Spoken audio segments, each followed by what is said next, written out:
সারা দেশে একযোগে নজরুল বর্ষ 2026-2027 উদযাপন কর্মসূচির উদ্বোধন করেছেন প্রধানমন্ত্রী তারেক রহমান। তিনি আজ সচিবালয়ে মন্ত্রিসভা কক্ষ থেকে ভিডিও কনফারেন্সিংয়ের মাধ্যমে সারা দেশে নজরুল বর্ষ উদযাপন কর্মসূচির উদ্বোধন করেন। এ উপলক্ষে প্রধানমন্ত্রী তারেক রহমান স্মারক ডাকটিকিট ও নজরুল বর্ষের লোগো উন্মোচন করেন। অনুষ্ঠানে দেয়া বক্তব্যে প্রধানমন্ত্রী তারেক রহমান কবি নজরুলের জীবন ও কর্ম, তার চিন্তা ও দর্শন প্রজন্ম থেকে প্রজন্মান্তরে ছড়িয়ে দেওয়ার আহ্বান জানান।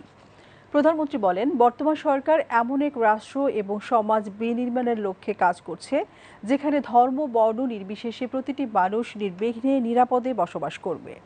তিনি বলেন, শুধু মানুষের নিরাপত্তাই নয়, কোনো প্রাণীও মানুষের হিংস্রতার শিকার হবে না। বর্তমান সরকার সেটিও নিশ্চিত করতে চায়।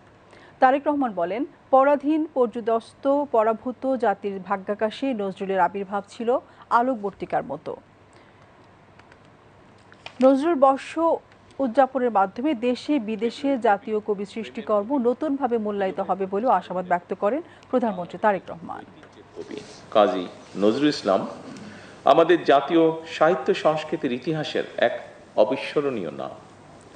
পরাধীন পর্যুদস্ত পরাভূত জাতির ভাগ্যাকাশে তার আবির্ভাব ছিল আলোক বর্তিকার মতন। কবি নজরুলের সৃষ্টিশীলতার মধ্যে আতিথ্য রয়েছে সকল কালের, সকল মানুষের। অন্যায় অবিচারের বিরুদ্ধে রুখে দাঁড়াতে তিনি আমাদের অনুপ্রেরণা। তার প্রাসঙ্গিকতা এবং প্রয়োজন কখনোই ফুরোয় না। আমাদের মহান মুক্তিযুদ্ধে তার কবিতা ও গান ছিল অনুপ্রেরণার প্রবল উৎস। তেমনি আমাদের সকল আন্দোলন সংগ্রামে তার সৃষ্টিশীলতাই হয়ে ওঠে প্রতিবাদ প্রতিরোধের মূল ভাষা। বর্তমান সরকারও এমন এক রাষ্ট্র এবং সমাজ বিনির্মাণের লক্ষ্যে কাজ করছে যেখানে ধর্ম বর্ণ নির্বিশেষে প্রতিটি মানুষ নির্বিঘ্নে নিরাপদে বসবাস করবে। শুধু মানুষের এই নিরাপত্তা নয়, আসুন কোনো প্রাণীও মানুষের হিংস্রতার শিকার যেন না হয়, বর্তমান সরকার সেটিও নিশ্চিত করতে চায় এবং আপনাদের সকলের সহযোগিতায় সরকারের পক্ষে সম্ভব সেটিকে নিশ্চিত করা।